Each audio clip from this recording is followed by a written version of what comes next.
राष्ट्रगीत एक साथ शुरू कर।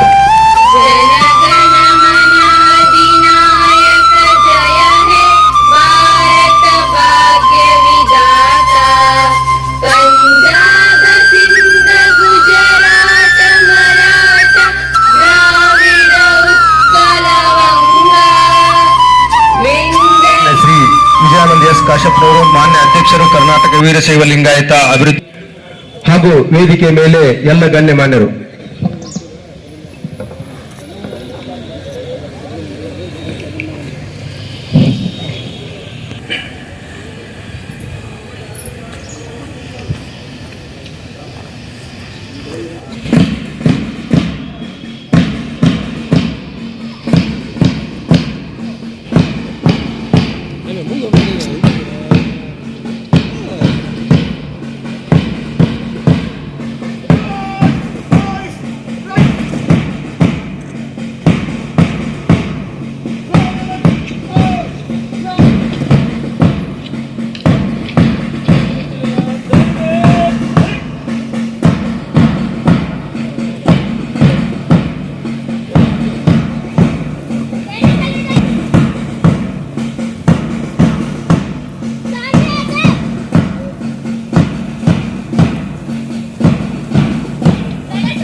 ಭಾರತವನ್ನು ಸಾರ್ವಭೌಮ ಸಮಾಜವಾದಿ ಧರ್ಮ ನಿರಪೇಕ್ಷ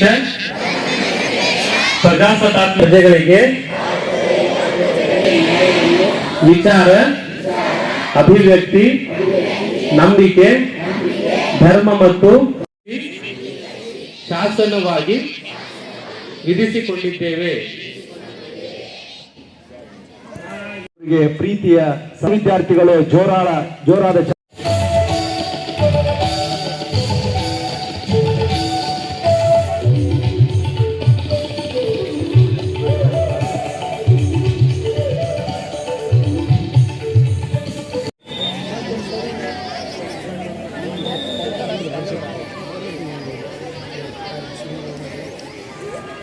ಕಾರ್ಯಕ್ರಮದಲ್ಲಿ ಭಾಗವಹಿಸಿರುವಂತಹ ಯಾವತ್ತೂ ಎಲ್ಲ ಶಾಲೆಯ ಮುಖ್ಯ ಗುರುಗಳೇ ಹಾಗೂ ಶಿಕ್ಷಕರು ಇದ್ದವೆ ಅನುಕೂಲಕ್ಕೆ ಇಚ್ಛೆ ಪಡ್ತೇನೆ. ಇವತ್ತು ನಿಮಗೆಲ್ಲ ಪವಿತ್ರವಾದ ಸಂವಿಧಾನ ಶಿಲ್ಪಿ ಡಾಕ್ಟರ್ ಬಾಬಾ ಸಾಹೇಬ್ ಅಂಬೇಡ್ಕರ್ ಅವರು ರಚಿಸಿ ನಮಗೆ ನಾವು ಅರ್ಪಿಸಿಕೊಂಡು 77 ವರ್ಷಗಳು ಇವತ್ತು ನಮಗೆ ಗತಿಸಿದ್ದಾವೆ. 1949 ನವೆಂಬರ್ 26ರಂದು ನಾವು ಅಂದು ಸದನದಲ್ಲಿ ಈ ಅಧಿಕೃತವಾದ ಸಂವಿಧಾನವನ್ನ ಒಪ್ಪಿಕೊಂಡು ಅದನ್ನು ಅಧಿಕೃತವಾಗಿ ಜಾರಿಗೊಳಿಸಿದ್ದು ಜನವರಿ 26, 1950. ನಮಗೆ ನಾವು ಅರ್ಪಿಸಿಕೊಂಡು ಇವತ್ತು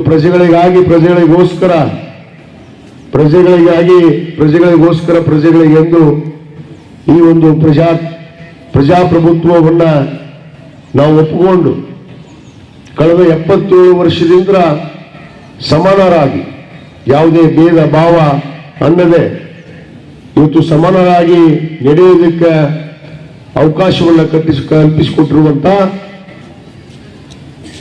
ಸಂವಿಧಾನ ಶಿಲ್ಪಿ ಡಾಕ್ಟರ್ ಬಾಬಾ ಸಾಹೇಬ್ ಅಂಬೇಡ್ಕರ್ ಅವರಿಗೆ ನಾವು ಅನಂತ ಕೋಟಿ ಧನ್ಯವಾದಗಳನ್ನು ನಾವು ಅರ್ಪಿಸಬೇಕಾಗುತ್ತೆ. ಯಾಕಂದ್ರೆ ಭಾರತ ದೇಶದ ಸಂವಿಧಾನವನ್ನ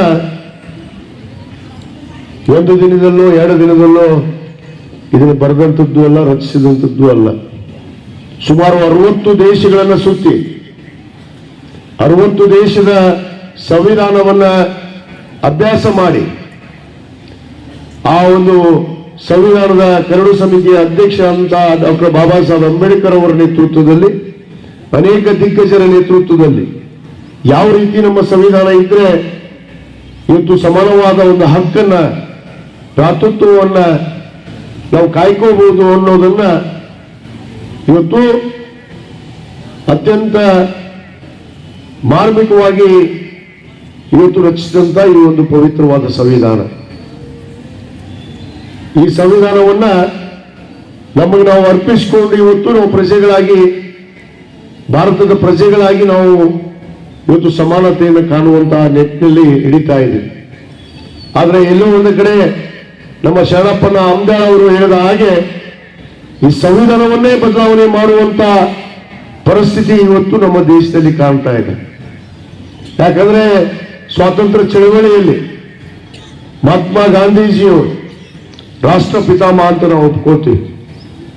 ರಾಷ್ಟ್ರಪಿತಾಮಹ ಅವ್ರಿಗೆ ಇವತ್ತು ಚ್ಯುತಿಯನ್ನು ತರುವಂತ ಕೆಲಸ ಇವತ್ತು ನಮ್ಮ ದೇಶದಲ್ಲಿ ನಡೀತಾ ಇದೆ. ಅದಕ್ಕೆ ನಾನು ಈ ವೇದಿಕೆ ಮುಖಾಂತರ ಏನು ಇವತ್ತು ರಾಷ್ಟ್ರಪಿತಾಮಹ ಅವರಿಗೆ ಗೌರವವನ್ನು ಸಲ್ಲಿಸುವಂತದ್ರಲ್ಲಿ ಇವತ್ತು ಎಲ್ಲೋ ಒಂದು ಕಡೆ ಚ್ಯುತಿ ತರುವಂತ ಕೆಲಸ ನಡೆಯೋದು ಸರಿಯಲ್ಲ. ಯಾಕಂದ್ರೆ ಸಂವಿಧಾನವನ್ನೇ ಬದಲಾವಣೆ ಮಾಡ್ತೀವಿ ಅನ್ನೋದು.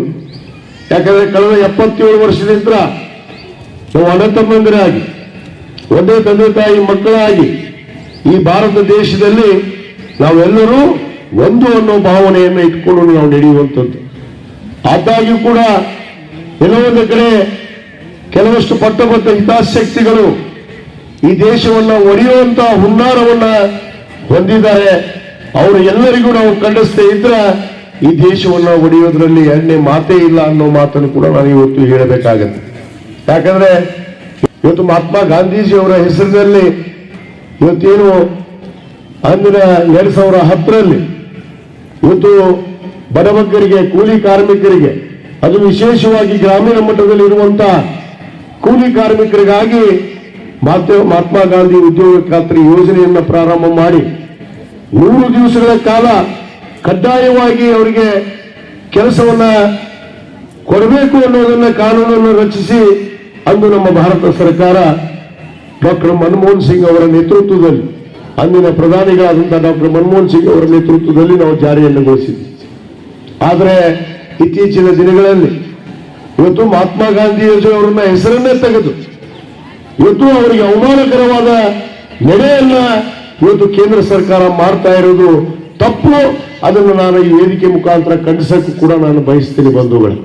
ಯಾಕಂದ್ರೆ ರಾಷ್ಟ್ರ ಪಿತಾಮಹ ಈ ಸ್ವಾತಂತ್ರ್ಯ ಚಳವಳಿಯಲ್ಲಿ ಬಹುತೇಕ ಮಹಾತ್ಮ ಗಾಂಧೀಜಿಯವರು ಇರದೇ ಇದ್ರೆ ಬಹುತೇಕ ಈ ದೇಶಕ್ಕೆ ಸ್ವಾತಂತ್ರ್ಯವೇ ಸಿಕ್ತಿತ್ತೋ ಇಲ್ಲೋ ಅನ್ನೋ ಒಂದು ಪರಿಸ್ಥಿತಿಯಲ್ಲಿ ಸ್ವಾತಂತ್ರ್ಯವನ್ನು ತಂದುಕೊಟ್ಟಂತ ಆ ಮಹಾತ್ಮರ ಹೆಸರನ್ನ ಇವತ್ತು ಅಳಕಿಸಿ ಹಾಕುವಂತ ಕೆಲಸ ಇವತ್ತು ಮಾಡುವಂಥದ್ದು ನಾವೆಲ್ಲರೂ ಖಂಡಿಸಬೇಕಾಗತ್ತೆ. ಯಾಕಂದ್ರೆ ನಾವು ಭಾರತ ದೇಶದ ಪ್ರಜೆಗಳು, ವಿವಿಧತೆಯಲ್ಲಿ ಏಕತೆಯನ್ನು ಕಂಡಂತು, ಸರ್ವರಿಗೂ ಸಮಬಾಳು ಸರ್ವರಿಗೂ ಸಮಪಾಳು ಏನೋ ಒಂದು ನಿಟ್ಟಿನಲ್ಲಿ ನಾವು ನಡೆದು ಹೋಗ್ತಾ ಇದ್ದೀವಿ. ಈ ಸಂವಿಧಾನವನ್ನ ಡಾಕ್ಟರ್ ಬಾಬಾ ಸಾಹೇಬ್ ಅಂಬೇಡ್ಕರ್ ಅವರು ಒಂದು ಮಾತನ್ನು ಹೇಳ್ತಾರೆ, ಈ ಸಂವಿಧಾನ ಒಳ್ಳೆಯವರ ಕೈಯಲ್ಲಿ ಸಿಕ್ಕ ಒಳ್ಳೆಯದಾಗಿ ಈ ದೇಶ ಮುಂದುವರಿಯುತ್ತಾ, ಕೆಟ್ಟವರ ಕೈಯಲ್ಲಿ ಸಿಕ್ಕ ಕೆಟ್ಟ ಹಾದಿ ಹಿಡಿಯುತ್ತೆ ಅನ್ನೋದು ಮಾತನ್ನ ಡಾಕ್ಟರ್ ಬಾಬಾ ಸಾಹೇಬ್ ಅಂಬೇಡ್ಕರ್ ಅವರು ಅವತ್ತೇ ಹೇಳಿದ್ದಾರೆ. ಇವತ್ತು ಒಳ್ಳೆಯವರ ಕೈಯಲ್ಲಿ ಇತ್ತು ಇಲ್ಲಿವರೆಗೂ, ಆದ್ರೆ ಇತ್ತೀಚಿನ ದಿನಗಳಲ್ಲಿ ಇವತ್ತು ಕೆಟ್ಟವರ ಕಡೆ ನಮ್ಮ ಸಂವಿಧಾನ ಹೋಗಿ ಕುಂತಿದೆ ಅಂದ್ರೂ ಕೂಡ ತಪ್ಪಾಗಕ್ಕಿಲ್ಲ. ಅದಕ್ಕೆ ನಾವು ಭಾರತ ದೇಶದ ಪ್ರಜೆಗಳಾದ ನಾವು ಇದನ್ನ ಖಂಡಿಸದೇ ಇದ್ರೆ, ಇವತ್ತು ನಾವು ಇದನ್ನ ಧಿಕ್ಕರಿಸದೇ ಇದ್ರೆ ನಾವು ಪ್ರಜೆಗಳಾಗೋದಕ್ಕೂ ಕೂಡ ಅರ್ಹ ಆಗ್ತೀವಿ ಇಲ್ಲ ಅನ್ನೋದನ್ನ ನಾವು ಅರಿವಿಟ್ಟುಕೊಂಡು ನಡೆಯುವಂತ ಕೆಲಸ ನಾವು ಮಾಡಬೇಕಾಗತ್ತೆ. ಆದ ಕಾರಣ ನಾವೆಲ್ಲರೂ ಕೂಡ ಭಾರತ ದೇಶದ ಪ್ರಜೆಗಳು, ನಾವು ಪ್ರಜೆಗಳಾಗಿ ಸಂವಿಧಾನದ ಒಂದು ಏನು ನಾವು ಇದೀಗ ತಾನೇ ಸಂವಿಧಾನದ ಪೀಠಿಕೆಯನ್ನು ಓದಿದ್ವಿ, ಪ್ರಿಯಾಂಬಲ್ ಅನ್ನು. ಅದರಲ್ಲಿ ಏನಿದೆ, ನಾವು ನಮಗಾಗಿ ನಾವು ನಮ್ಮನ್ನ ಅರ್ಪಿಸಿಕೊಂಡಂತ ಒಂದು ಪವಿತ್ರವಾದ ಸಂವಿಧಾನ. ಅದಕ್ಕೆ ಜನರಿಗಾಗಿ, ಜನರಿಗೋಸ್ಕರ, ಜನರಿಗೆಂದು ಎನ್ನುವ ಒಂದು ಪವಿತ್ರವಾದ ಸಂವಿಧಾನವನ್ನ ರಕ್ಷಣೆ ಮಾಡುವಂಥದ್ದು ಭಾರತ ದೇಶದ ಪ್ರತಿಯೊಬ್ಬ ಪ್ರಜೆ ಆದ್ಯ ಕರ್ತವ್ಯ. ಆದ ಕಾರಣ ಈ ಸಂವಿಧಾನವನ್ನ ರಕ್ಷಣೆ ಮಾಡುವಂಥದ್ದು, ಈ ಸಂವಿಧಾನವನ್ನ ಉಳಿಸುವಂಥದ್ದು ನಾವೆಲ್ಲರೂ ಜವಾಬ್ದಾರಿಯನ್ನ ಹೊರಬೇಕು ಅನ್ನೋ ಮಾತನ್ನು ಕೂಡ ನಾನು ಈ ಒಂದು ವೇದಿಕೆ ಮುಖಾಂತರ ತಮ್ಮೊಡನೆ ಹಂಚಿಕೊಂಡು ಈ ಸಂವಿಧಾನವನ್ನ ನಾವು ರಕ್ಷಣೆ ಮಾಡಲೇಬೇಕು, ಈ ಸಂವಿಧಾನವನ್ನ ನಾವು ಉಳಿಸಲೇಬೇಕು. ಅದಕ್ಕೆ ನಾವು ಬದ್ಧತೆಯಿಂದ ನಡಿಬೇಕು ಅನ್ನೋ ಮಾತನ್ನು ಕೂಡ ಈ ಸಂದರ್ಭದಲ್ಲಿ ಹೇಳ್ತಾ ಇವತ್ತೇನು ಈ ಒಂದು ಇಳಕಲ್ ತಾಲೂಕಿನ ಆಡಳಿತದ ನಮ್ಮ ದಂಡಾಧಿಕಾರಿಗಳು ನಮ್ಮ ಇಲಾಖೆಯ ಅಧಿಕಾರಿಗಳು ಸೇರಿಕೊಂಡು ಈ ಧ್ವಜಾರೋಹಣ ಕಾರ್ಯಕ್ರಮವನ್ನ ಇವತ್ತು ಬಹಳ ಅತ್ಯಂತ ಯಶಸ್ವಿಯಾಗಿ ಇವತ್ತು ನೆರೆದು ಬಂದಿದೆ. ನಾನು ವಿದ್ಯಾರ್ಥಿನಿಯರಿಗೆ ಇವತ್ತು ಒಂದು ಮಾತನ್ನ ಕಿವಿ ಮಾತನ್ನು ಹೇಳಕ್ಕೆ ಇಚ್ಛೆ ಪಡ್ತೇನೆ. ತಾವೆಲ್ಲರೂ ಭಾರತೀಯ ಪ್ರಜೆಗಳಾದಂತ ತಾವು ಈ ದೇಶದ ಕೀರ್ತಿ ಘನತೆಯನ್ನ ಹೆಚ್ಚುವಂತ ನಿಟ್ಟಿನಲ್ಲಿ ಯಾವುದೇ ಸಂದರ್ಭ ಬಂದರೂ ಕೂಡ ಸಂವಿಧಾನಕ್ಕೆ ನಾವು ಗೌರವವನ್ನ ತರುವಂತ ಕೆಲಸ ನಾವೆಲ್ಲರೂ ಕೂಡಿ ಮಾಡೋಣ. ಆ ಸಂವಿಧಾನಕ್ಕೆ ನಾವೆಲ್ಲರೂ ಕೂಡ ಬದ್ಧವಾಗಿ ಇರೋಣ ಅನ್ನೋ ಮಾತನ್ನ ಈ ಸಂದರ್ಭದಲ್ಲಿ ಹೇಳ್ತಾ ಮತ್ತೊಮ್ಮೆ ಎಲ್ಲರಿಗೂ ಕೂಡ 77ನೆಯ ಈ ಗಣರಾಜ್ಯೋತ್ಸವದ ಶುಭಾಶಯಗಳನ್ನು ಕೋರಿ ನನ್ನ 2 ಮಾತನ್ನು ಮುಗಿಸ್ತೇನೆ. ಜೈ ಹಿಂದ್, ಜೈ ಕರ್ನಾಟಕ.